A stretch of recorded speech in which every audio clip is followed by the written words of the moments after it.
বয়স হলে যে বিভিন্ন রোগ আমাদের মধ্যে দানা বাঁধে তার থেকে বেরিয়ে আসবো কি করে, ভালো থাকবো কি করে, সুস্থ থাকতে গেলে কি করব। আজকে আমরা বয়সকালে ভালো থাকার বিষয় আমরা আলোচনা করব।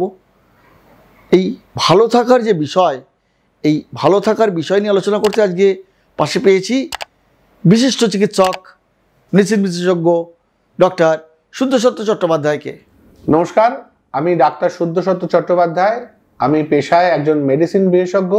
আমার স্পেশালিটি রিউমাটোলজি এবং ডায়াবেটিস এবং বয়স্কদের বিভিন্ন রকমের সংক্রান্ত অসুখের আমি চিকিৎসা করে থাকি। আজকের বিষয়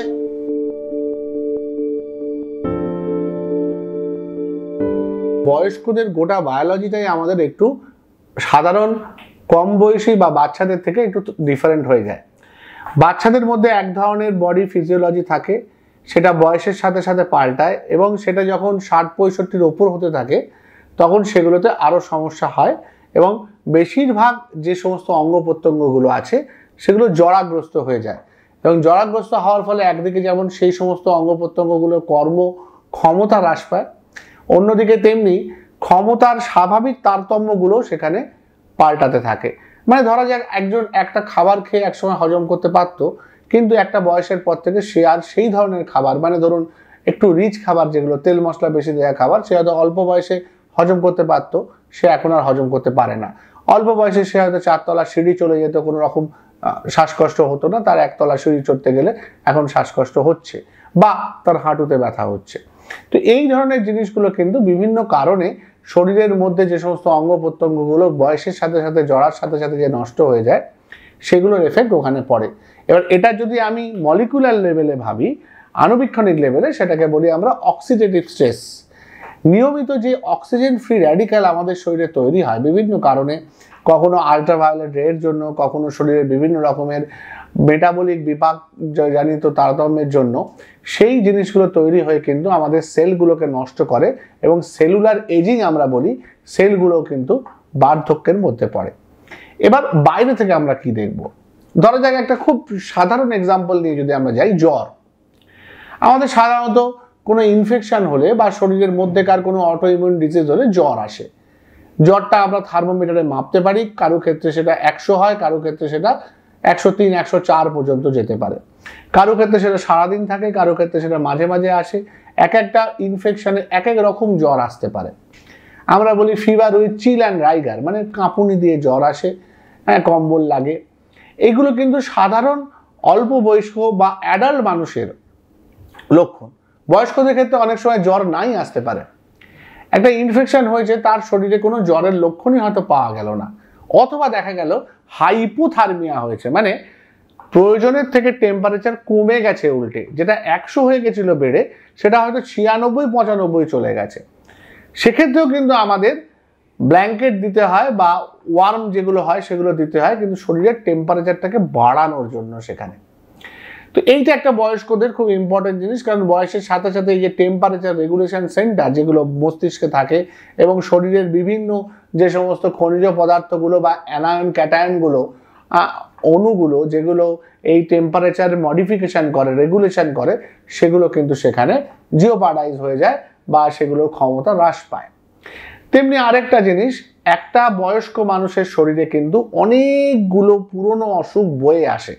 যেমন ধরা যাক একজনের হয়তো ডায়াবেটিস ধরা পড়েছে 40 বছর বয়সে, সে যখন 65-তে এলো তার ডায়াবেটিসের বয়স কিন্তু 25 বছর।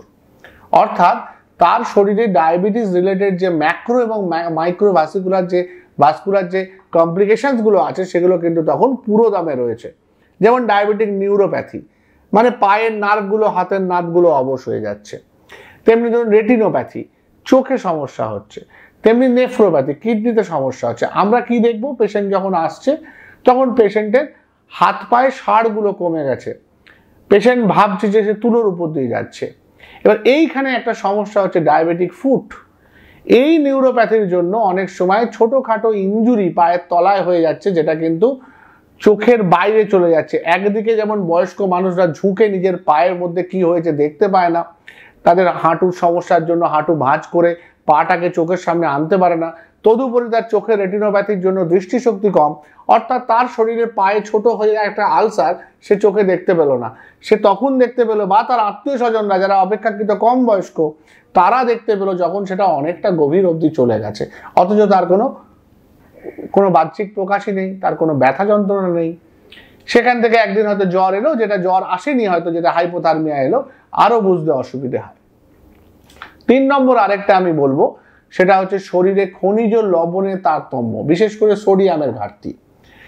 বয়স্ক মানুষদের সোডিয়ামের ঘাটতি হলে কিন্তু সাধারণ কিছু লক্ষণ ছাড়া আর কিছু বোঝা যায় না। মানুষটা প্রয়োজনের থেকে একটু বেশি ঘুমোচ্ছে, একটু ঝিমিয়ে আছে, আগে হাঁটাচলা করতো, রোজ সকালে মর্নিং ওয়াকে যেত, ইদানিং যেতে চাইছে না বা যেতে ইচ্ছে করছে না, বা সকাল 10টার সময় ঘুম থেকে উঠছে, আবার জল খাবার খেয়ে আবার শুয়ে পড়ছে।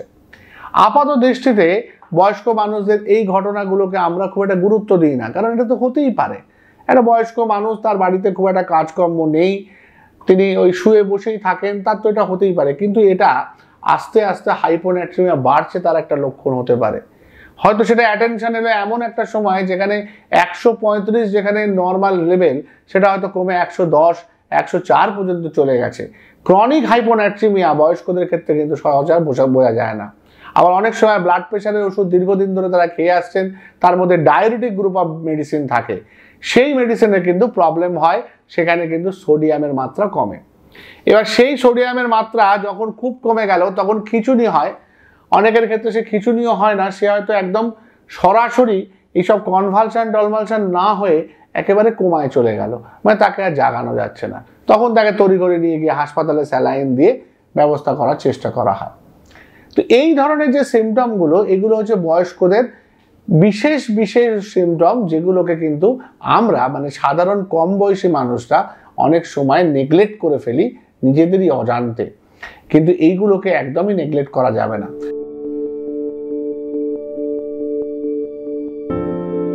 স্ট্যান্ডার্ড প্রোটোকল আমাদের WHO ঠিক করে দিয়েছে, বিভিন্ন ন্যাশনাল ইন্টারন্যাশনাল বোর্ডেরা ঠিক করে দিয়েছে যে কারুর পারিবারিক যদি কোনো অসুখ থাকে বা তার যদি সেই অসুখ থাকে, তাহলে 30 বছরের পর থেকে পুরুষ এবং মহিলা উভয়েরই বছরে অন্তত একটা অ্যানুয়াল হেলথ চেক আপ করতে হবে।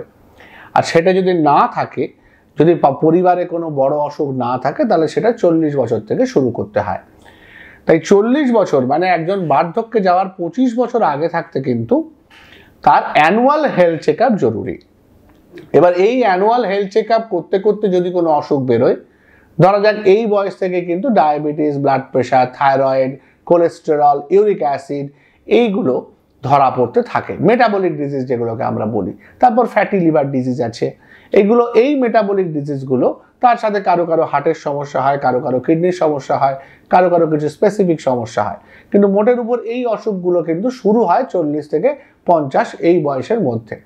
এবার কারো ডায়াবেটিস ধরা পড়লো, তার 3 মাস ছাড়া ছাড়া চেক আপ জরুরি। কারো কোলেস্টেরল ধরা পড়লো, তার 6 মাসে একবার চেক আপ জরুরি। থাইরয়েডের ক্ষেত্রেও তাই, 6 মাস। তো তখন তার একটা নির্দিষ্ট গ্যাপে 3 মাসে বা 6 মাসে তার চেক আপ চলতে থাকার কথা। এইভাবেই আমরা চেক আপ করতে বলি। এবার যখন বয়স আরও বেড়ে গেল, ধরা যাক কারো কিডনির গোলযোগ হলো, তখন মাসে মাসে চেক আপ করতে হবে। অনেক ক্ষেত্রে যারা শয্যাশায়ী হয়ে যায়, তাদের কখনো 7 দিনে 15 দিনে চেক আপের প্রয়োজন হয়। আর হাসপাতালে ভর্তি হলে তো আমরা রোজই চেক আপ করে থাকি। তো সুতরাং এটা বার্ধক্যদের তাদের কি কন্ডিশন, তাদের শারীরিক কি সমস্যা, তার উপর ডিপেন্ড করছে। মোটের উপর 40 বছর বয়স থেকে কিন্তু রেগুলার হেলথ চেক আপের আওতায় সবাইকে আসতে হবে।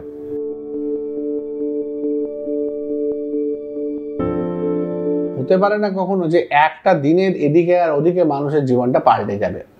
রিটায়ারমেন্টও একটা দিনের গল্প, একটা দিনে রিটায়ারমেন্ট মানুষ করে থাকে, তার আগের দিন অবধি সে কাজ করেছে, তার পরের দিন থেকে সে কাজ করছে না, একটা কোনো বেসরকারি বা সরকারি জায়গায়। তো সুতরাং একদিনে মানুষের বার্ধক্য আসে না। তো এটা পুরোপুরি মানসিক আমি বলতে পারি, কিন্তু হ্যাঁ, তার হয়তো কিছু শারীরিক সমস্যা তার রিটায়ারমেন্টের অল্প দিন আগে থাকতে শুরু হতে পারে, বা তার কিছুদিন পর পর হঠাৎ করে শুরু হতে পারে, বা সে যদি অলস হয়ে যায়, সে সকাল থেকে রাত অবধি এক সময় কাজ করতো, রিটায়ারমেন্টের পর সে সব কিছু ছেড়ে হঠাৎ করে বসে পড়লো।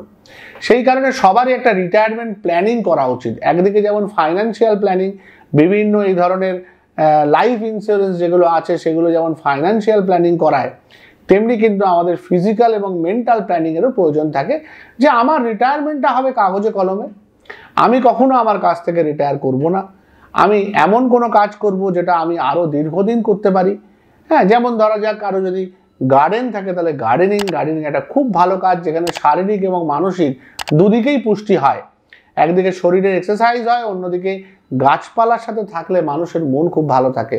ফুল দেখলে, ফল দেখলে মানুষের মন ভালো হয়ে যায় যদি সেটা গাছে থাকে। তো এই কারণে গার্ডেনিং খুব ভালো কাজ। যারা গান গাইতে, গান শুনতে, গান করতে ভালোবাসেন তাদের জন্য মিউজিক, যারা বিভিন্ন রকমের অনুষ্ঠানে যোগদান করতে ভালোবাসেন, আমাদের শহরে এবং গ্রামে বিভিন্ন ধরনের অনুষ্ঠান আজকের দিনে হয়, তাদের সেখানে যাওয়া উচিত, গিয়ে সেখানে পার্টিসিপেট করা উচিত। এবং যদি সে কোনো একটা অফিসিয়াল কাজও সে করতো, পার্ট টাইম হিসেবে, কনসালটেন্সি হিসেবে সে সেই কাজগুলো জয়েন করতে পারে। মানসিক এই যে আমি রিটায়ার্ড হয়ে গেলাম, আমার আর লাইফে কোনো ভ্যালু নেই, এই জায়গাটা কিন্তু কখনোই আনা যাবে না। তার জন্য দরকার হলে মানসিক বিশেষজ্ঞের সাহায্য নিতে হতে পারে, সাইকোলজিস্টের সাহায্য নিতে হতে পারে, কিন্তু আমি কখনোই ভাববো না যে আমি বৃদ্ধ হয়ে গেছি, আমি অপ্রয়োজনীয় হয়ে গেছি, আমি রিটায়ার করেছি, আমার রিটায়ারমেন্ট হবে জীবনের শেষ দিন। এইটা মেনে যদি কেউ চলতে পারে, তাহলে আমার মনে হয় এই সমস্যাগুলো আর হয় না।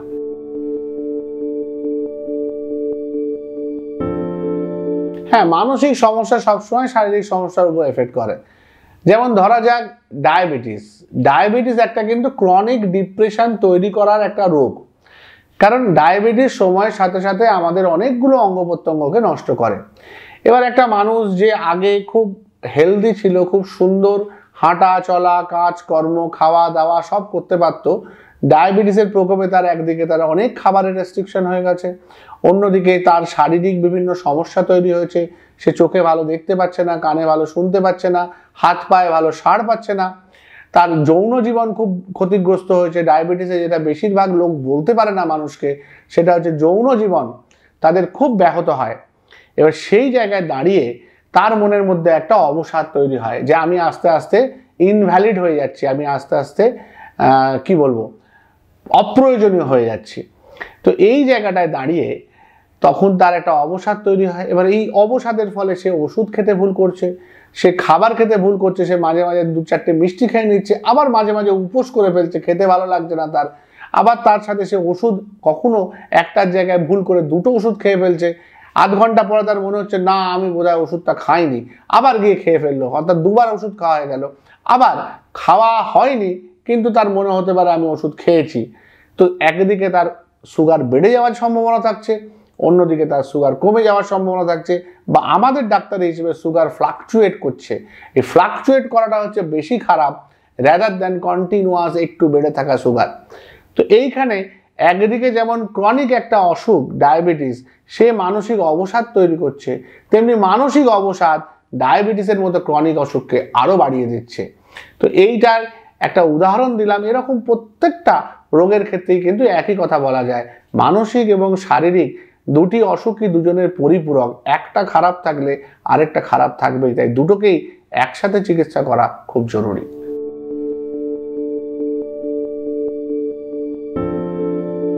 নিজেদের আপনারা বয়স্ক ভাববেন না, আপনি আর 5টা মানুষের মতোই একই রকমের শারীরিক মানসিকভাবে সক্ষম।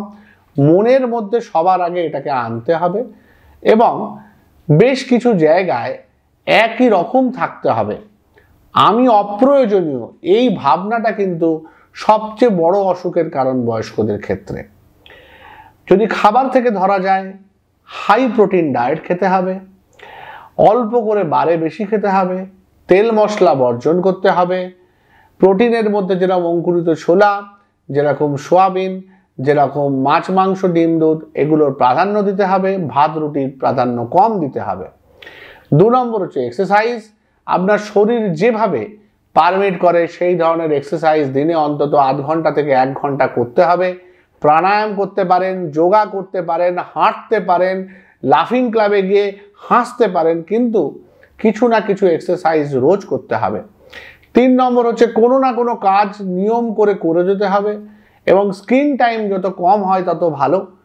টিভি, মোবাইল এগুলোর প্রতি নিশ্চয়ই থাকবে, এগুলো রাখতেই হবে আজকের দিনে, কিন্তু সেগুলোর একটা নির্দিষ্ট টাইম, খুব বেশি হলে দিনে 3 থেকে 4 ঘন্টা, তার থেকে বেশি স্ক্রিন টাইম দেওয়া যাবে না, সেখানে চোখেরও ক্ষতি হয়। একটু কিছুক্ষণ সম্ভব হলে প্রকৃতির সাথে সময় কাটান, হ্যাঁ, বিশেষ করে গাছপালা, পশু পাখি এদের সাথে সময় কাটান, এটা একটা খুব ইম্পর্টেন্ট। 5 নম্বর হচ্ছে নিজে আপনার যে অসুখগুলো তার নিয়মিত হেলথ চেক আপ করতে হবে, ডাক্তার যেভাবে বলেছে সেভাবে চলতে হবে। 6 নম্বর হচ্ছে আপনার যে কটি ওষুধ প্রেসক্রাইব করা আছে সব কটি নিয়ম করে খেতে হবে। যদি আপনার ভুলে যাওয়ার সম্ভাবনা থাকে তাহলে আজকাল বিভিন্ন রকম গেজেট বেরিয়েছে, সেগুলো মোবাইলেও আছে, সেগুলো মান্থলি বক্সও পাওয়া যায়, যাতে প্রত্যেকটা বাক্সে প্রতিটা 30টা খোপে 30 দিনের ওষুধ রেখে দেওয়ার অপশান আছে। সেখানে আবার ব্রেকফাস্ট, লাঞ্চ, ডিনার এরম ভাগ করেও রাখার অপশান আছে। তো যদি মনে হয় ভুলে যাব সেভাবে রাখবেন, কিন্তু ওষুধগুলো ঠিক করে খেতে হবে। আর যদি কোনো ইনজুরি হয়, যদি অপারেশনের প্রয়োজন হয়, সেখানে বয়স্ক মানুষ ভেবে নিজেকে দ্বিধাবোধ করবেন না, করে নেবেন। কারণ আজকের দিনে বয়স্ক কিন্তু মোর দ্যান 100-100-র নিচে মানুষকে কিন্তু মানসিকভাবে বৃদ্ধ বলা যায়, ফিজিক্যালি বৃদ্ধ কিন্তু তারা নয়। কারণ বেশিরভাগ সময় এমন অনেক রোগের নিরাময়ের পদ্ধতি তৈরি হয়ে গেছে যে আজকে কিন্তু ক্যান্সারও কিউরেবল, হার্টের অসুখও কিউরেবল, ব্রেনের স্ট্রোকও অলমোস্ট কিউরেবল। সুতরাং কখনোই অল্প বয়সে চলে যাওয়ার কথা ভাবা যাবে না। এইগুলো মেনে চলুন, সুস্থ থাকুন। নমস্কার। অসংখ্য ধন্যবাদ ডক্টর শুদ্ধসত্য চট্টোপাধ্যায়কে আমাদের মূল্যবান সময় দেওয়ার জন্য। নমস্কার বন্ধুরা, আমার আরও পরামর্শ পেতে দেখতে থাকুন মেডিটিভস ইউটিউব চ্যানেল। ভালো থাকুন, সুস্থ থাকুন। নমস্কার। ভিডিওটি ভালো লাগলে অবশ্যই একটি লাইক দিন এবং শেয়ার করুন এই ভিডিওটি, কারণ আপনার শেয়ার করা এই ভিডিওটি হয়তো বহু মানুষের উপকারে আসতে পারে। তাই দেরি না করে ভিডিওগুলি শেয়ার করুন এবং মানুষের মধ্যে সচেতনতা বাড়িয়ে তুলতে আপনিও আমাদের সঙ্গে এগিয়ে আসুন। আর হ্যাঁ, যারা মেডিটিভস এই চ্যানেলটিকে এখনো সাবস্ক্রাইব করেননি তারা সাবস্ক্রাইব করে নিন আমাদের এই চ্যানেলটিকে এবং পাশে থাকা বেল আইকনটিকে প্রেস করে দিয়ে অল বাটনটিকে প্রেস করে দিন, যাতে নতুন ভিডিও আপলোড করলেই তার নোটিফিকেশন পেয়ে যান আপনারা।